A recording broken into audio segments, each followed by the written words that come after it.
Frank Dux wasn't born a fighter. He became one through pain, purpose, and a promise he refused to break. As a teenager growing up in the US, Frank made a reckless decision. He and his friends broke into the home of a Japanese martial arts master, Senzo Tanaka, to steal a katana.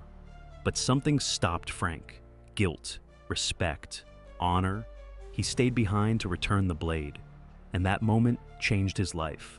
Tanaka, impressed by Frank's integrity and toughness, offered him something greater than forgiveness: training. Alongside Tanaka's own son, Shingo, Frank began learning the ancient art of ninjutsu. The training was punishing, but the bond was real. Frank and Shingo became like brothers. They pushed each other, competed, grew. But Shingo carried a dream in his heart: to fight in the legendary Kumite, a secret martial arts tournament held in Hong Kong.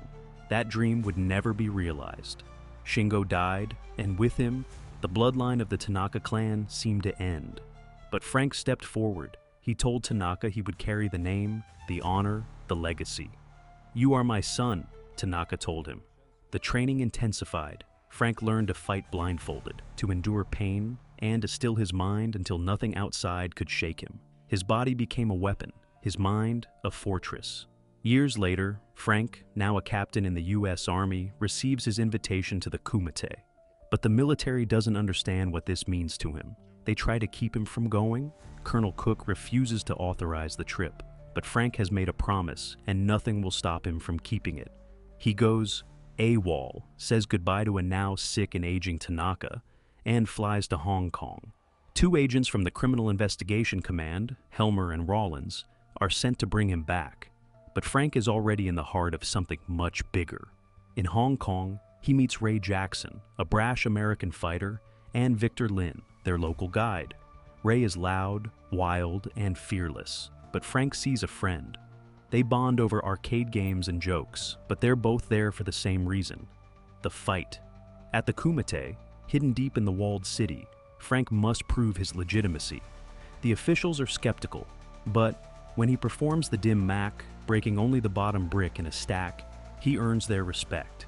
He is accepted as a fighter of the Tanaka clan. The Kumite is brutal. Fighters from around the world clash with no rules, no mercy. There are only 3 ways to win: knock your opponent out, force them off the runway, or make them surrender by saying, "Mat." Frank makes a splash early, breaking the record for the fastest knockout.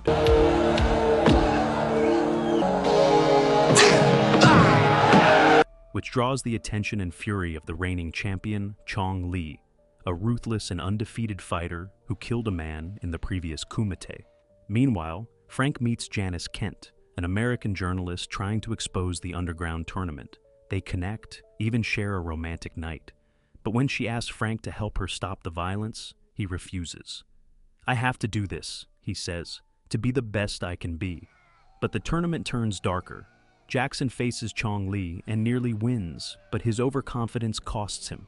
Li beats him savagely, leaving him unconscious. Frank visits him in the hospital and makes a silent vow: "I will finish this." On the final day, Chong Li, afraid of losing, blinds Frank with a crushed salt pill. But Frank draws on his deepest training, the blindfolded combat, and regains control. He defeats Chong Li, forcing him to surrender. The crowd erupts. Frank doesn't just win. He avenges his friend, honors his master, and fulfills a legacy passed down through pain, loyalty, and discipline. He returns home with Helmer and Rawlins, undefeated.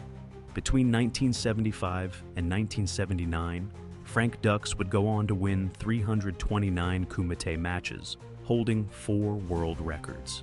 He wasn't just a fighter, he was a warrior who made good on a promise. Thanks for watching. If you enjoyed this, hit subscribe and tap the bell icon so you don't miss our next video. See you next time.